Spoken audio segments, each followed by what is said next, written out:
Please give an energetic and warm welcome to the one and only RJ Karthik.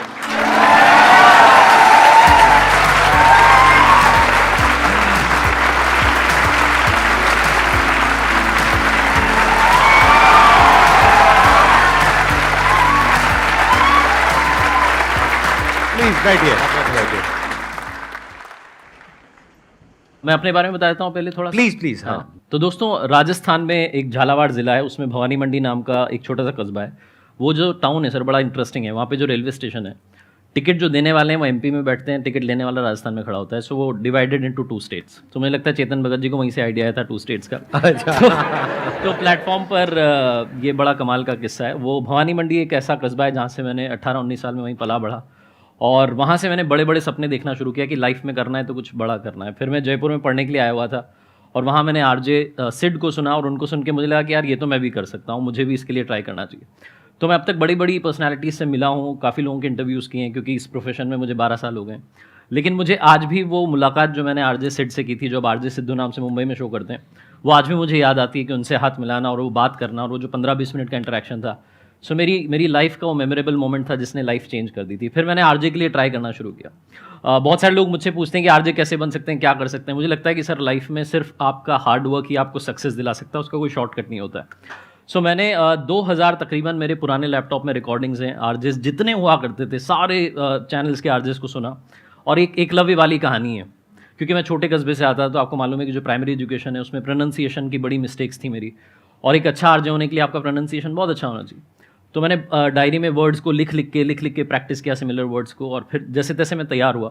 उस वक्त जो लोग कहते थे मुझसे कि भाई तेरा कुछ नहीं हो सकता, तू रेडियो के लिए नहीं बना, वो लोग आज कॉल करके कहते हैं कि मेरी मौसी का लड़का है यार, एक बार वीडियो कॉल पे बात कर लो। तो मुझे लगता है कि लाइफ में सक्सेस आपको खुद पानी होती है, खुद उसके लिए प्रयास करना होता है। बाकी दुनिया तो आपको गिराने के लिए, आपको पीछे ले जाने के लिए बहुत सारे लोग हैं। बहुत कम लोग होते हैं जो आपसे कहते हैं कि तू कर सकता है तो आ जा।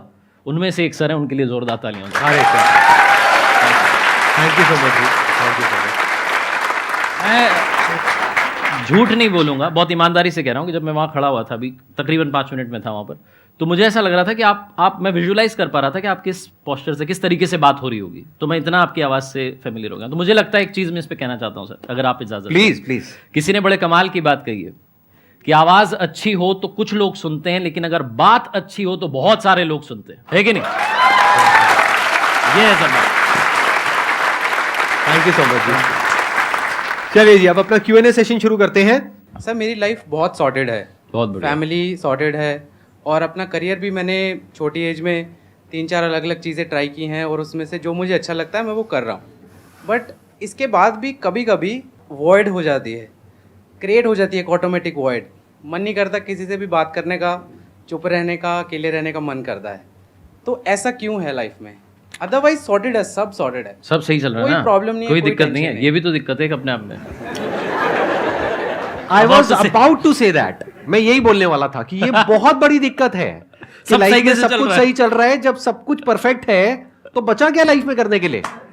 मतलब आप समझ रहे हो? अभी मैं इसको थोड़ा बिल्ड करूंगा, इससे पहले कि आप प्लीज थोड़ा मैं सा तो बोलिए। सर सिर्फ इतना कहना चाहता हूँ कि किसी ने बड़े कमाल माइक की आप बात पास कही है कि दुख की रात नींद नहीं आती, और सुख की रात कौन सोता है।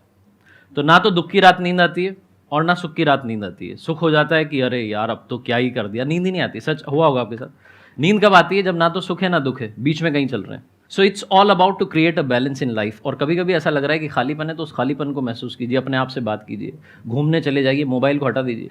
कब तक उसको ऐसे ऐसे चलाते रहेंगे आप? क्या मिल रहा है उसमें? कई बार आप में से कितने लोगों के साथ ऐसा होता है कि कुछ नहीं हो रहा है, कोई नोटिफिकेशन नहीं आ रहा है, कोई आपको मैसेज नहीं कर रहा, फिर भी आप 11-17 हो गए, 11-18 हो गए, 11-20 हो गए। ये क्या है? What is this?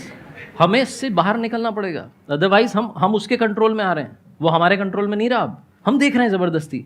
किसी ने आपको हेलो नहीं लिखा, किसी ने आपको लाइक नहीं किया फोटो पे, कुछ नहीं हो रहा है, आपने कोई पोस्ट भी नहीं डाली है 10 दिन से, सब कुछ खाली, फिर भी आप देख रहे हो। होता है ना सर? तो हमें उससे समय निकाल के अपने लिए समय निकालना चाहिए। कभी आपको ऐसा लग रहा है कि आपकी ज़िंदगी में ऐसा समय आ गया कि अब बिल्कुल खालीपन है, तो अपनी आत्मा से बात कीजिए। मुझे लगता है कि आप अपने आप के बहुत करीब जाएंगे। वो ऐसा समय है जब आपको वो जो ऊपर वाला अपने पास बुला रहा है कि कुछ समय मेरे लिए भी निकाल, सब कुछ तो तुझे दे दिया है। आप कह रहे हैं ना आपको सब कुछ मिल गया है, सब सॉर्टेड है, तो फिर उनके लिए कुछ हो जाए, ऐसा मुझे लगता है। लाइफ में जब हमको वो मिल जाता है ना जो हमको चाहिए होता है, उसके बाद में एक नई प्रॉब्लम शुरू हो जाती है कि अब करें क्या, खाली हो गए।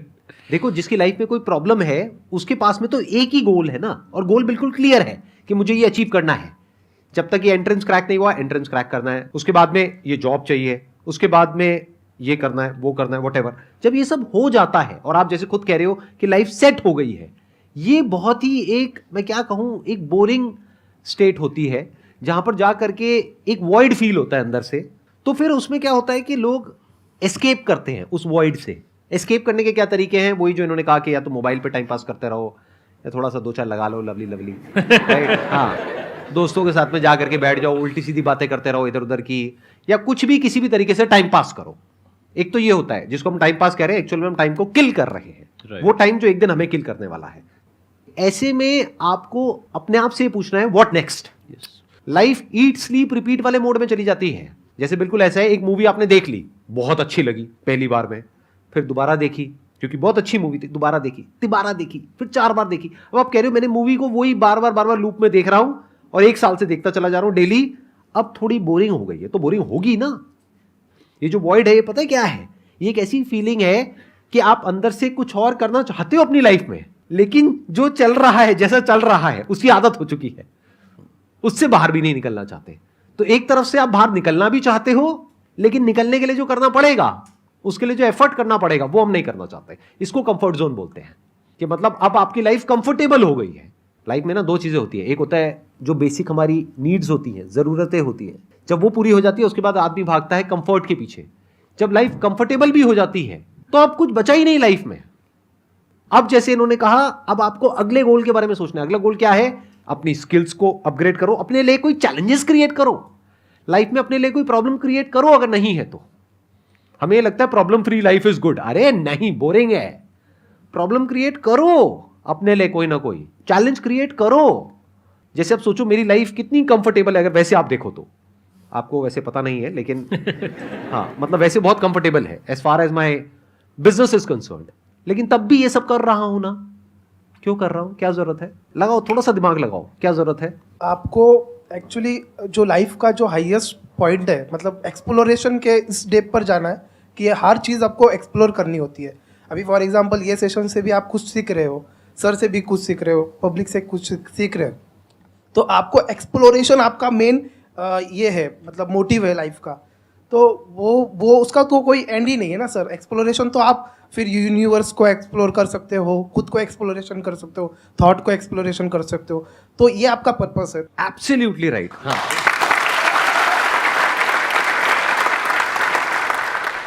एक्सप्लोर करने में, नई नई चीजों को, नई नई जगहों को, नई नई चीजों को मजा आता है ना।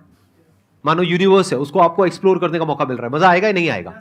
या एक कंफर्टेबल सी लाइफ आपको दे दी जाए जहां पे आपको जितना पैसा चाहिए उतना पैसा मिल गया, एक टीवी मिल गया, मोबाइल मिल गया, एक गाड़ी मिल गई, घर मिल गया, और वहां पर आप बैठे हो और अपना वही रूटीन चलता चला जा रहा है, उसमें मजा आएगा? या एक्सप्लोर कर रहे हो पूरी दुनिया को, पूरे यूनिवर्स को? That is option number 1। एक और ऑप्शन है, वो क्या है? आप पूरी दुनिया को एक्सप्लोर नहीं कर रहे हो, क्योंकि दुनिया को एक्सप्लोर करने में बहुत एफर्ट करना पड़ेगा। आप यहां जाओगे, वहां जाओगे, और दुनिया इतनी बड़ी है कि आपकी लाइफ छोटी पड़ जाएगी। दूसरा भी एक तरीका है, वो क्या है? आप खुद को एक्सप्लोर कर रहे हो। खुद में कितना कुछ है, हमारी जो बॉडी है, माइंड है, जो भी फैकल्टीज है of expressing ourselves in different ways, उसकी क्या लिमिट है? और अगर आप उसको एक्सप्लोर करने लग जाओ तो आप कहां तक जा सकते हो? मतलब आपकी अपनी जो कैपेबिलिटीज है, ये बॉडी को देखो एक इंस्ट्रूमेंट की तरह। जैसे गाड़ी एक इंस्ट्रूमेंट है ना, तो गाड़ी की एक लिमिट को हम एक्सप्लोर कर रहे हैं, तो गाड़ी की तो फिर भी एक लिमिट है, वहां पे दिख जाती है, स्पीडोमीटर में दिख जाती है कि ये लिमिट है, मैक्सिमम लिमिट है। हमारी लिमिट क्या है? इस इंस्ट्रूमेंट की लिमिट क्या है? बॉडी की लिमिट क्या है? माइंड की क्या है? इंटेलेक्ट की क्या है? लिमिटलेस। ये सिर्फ बोलने के लिए नहीं है, एक्चुअल में लिमिटलेस है। और अगर आप अभी एक्चुअल में स्पिरिचुअलिटी का मतलब समझ गए ना, कभी एक्चुअल में अगर अपने आप से क्वेश्चन पूछो, what is spirituality, not how to be spiritual. हम ज्यादातर हाउ टू में जाकर के अटक जाते हैं, फिर कोई हमको मेथड दे देता है, फॉर्मूला दे देता है, टेक्निक दे देता है, उसको हम फॉलो करते हैं, पैटर्न में घूम जाते हैं। नहीं, ask yourself what is spirituality. इतने स्क्रिप्चर्स लिखे हैं तो कुछ तो वहां पे सच होगा ना। Let me find out. और सच 2 तरीके का होता है, एक दुनिया के बारे में, एक खुद के बारे में। जब खुद की जो डायमेंशंस हैं अलग अलग, माइंड की, बॉडी की, और उसके बियॉन्ड भी कुछ है, उस सब की, उसको जब आप एक्सप्लोर करते हो और फिर उस लेवल से किसी के साथ में कुछ शेयर करते हो, that is the real meaning of life.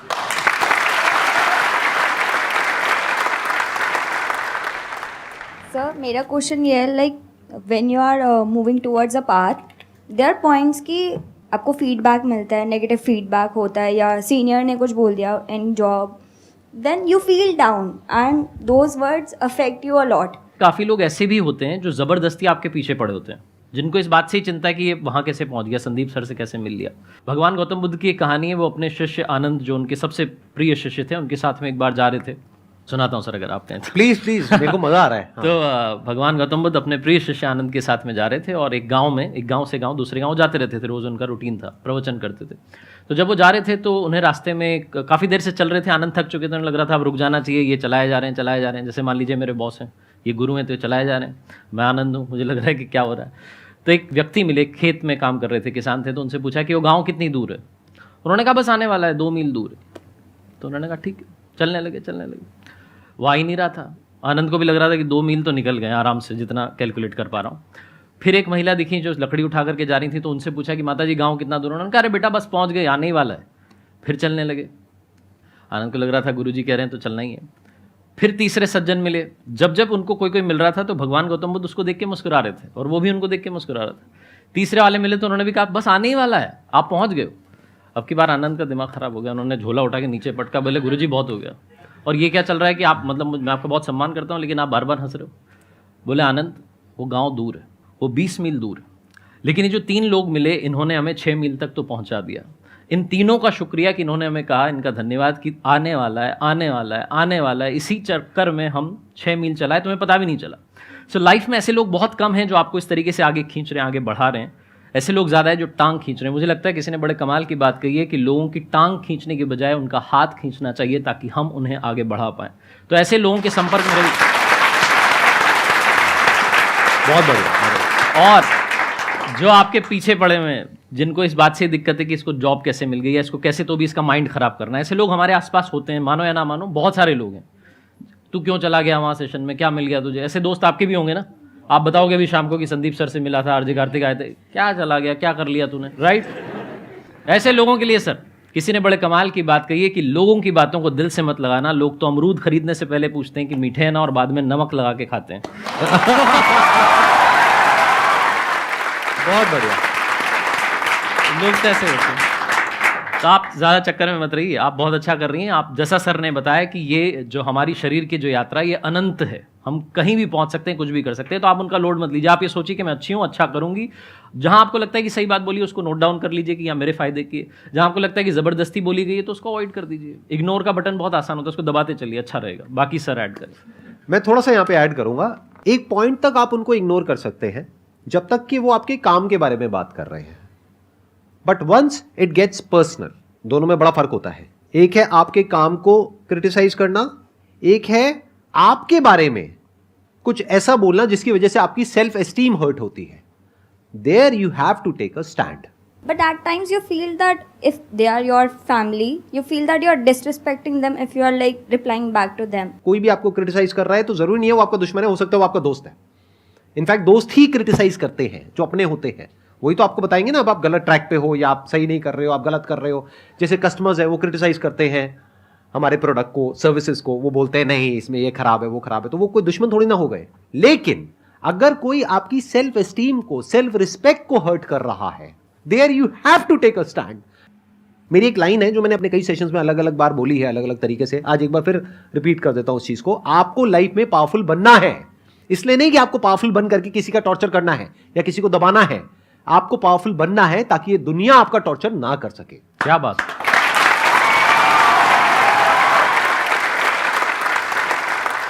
एक बार के लिए अगर आप बैठ जाएं तो Thank you so उसके much बाद जी. हम हाँ. आउट करते हैं ना. हाँ. एक सेकंड. जब मैं लोग बोलूंगा आपको है ना बोलना है. ठीक है जी, क्या बोलना है ना. अगर कदम रखना है तो आगे रख, क्योंकि पीछे खींचने के लिए तो लोग. ख्वाब देखने हैं तो ऊंचे देख, क्योंकि नीचा दिखाने के लिए तो लोग. तो कुछ कमाल करके तो दिखा, क्योंकि तालियां बजाने के लिए तो लोग हैं ना.